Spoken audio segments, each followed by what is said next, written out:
European stock markets are broadly flat this morning, with the UK's FTSE 100 index up just about 5 points, but sitting firmly above that 65,000 level, and the Euro Stoxx 50 index down about 7 points.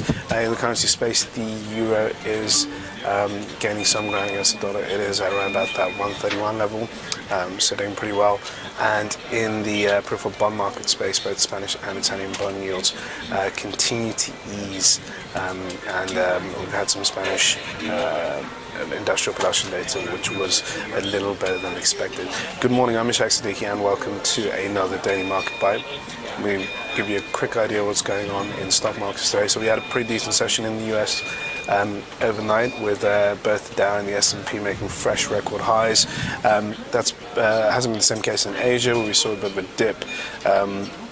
The Bank of South Korea cut interest rates, which was a bit of a surprise, and in China we had inflation data which wasn't that great.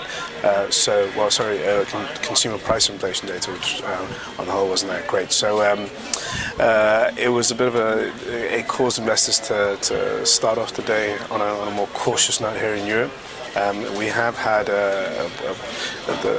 spectacular gains over the past few sessions, with indices sitting at levels we haven't seen for a while, and at least the FTSE 100, or when it comes to the DAX index in Germany, levels that we've never seen.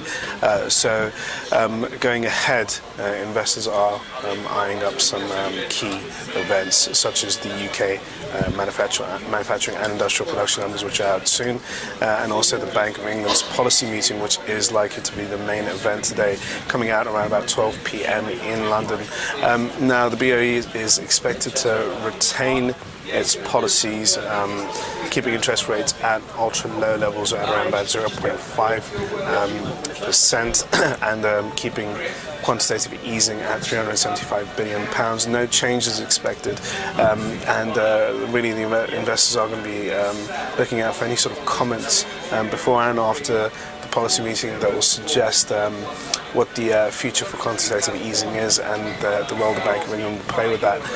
Now, UK data has been respectable over the past few weeks, so it's given investors more reason to think that the BOE will hold fire and not trigger any additional stimulus yet. At the same time, we have to remember that we have incoming Governor Mark Carney coming in July, so this is the penultimate policy meeting for the current governor, Mervyn King.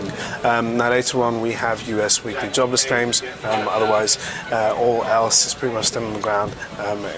Investors are still looking at corporate earnings, which have been pretty good on the whole.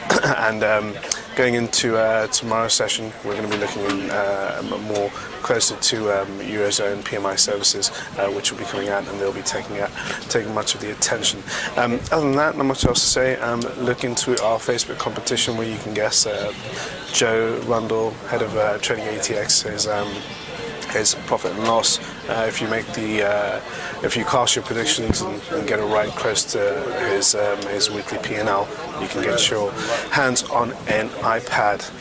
So that's always good. And I'll see you tomorrow, and I'll discuss what's going on then. Cheers.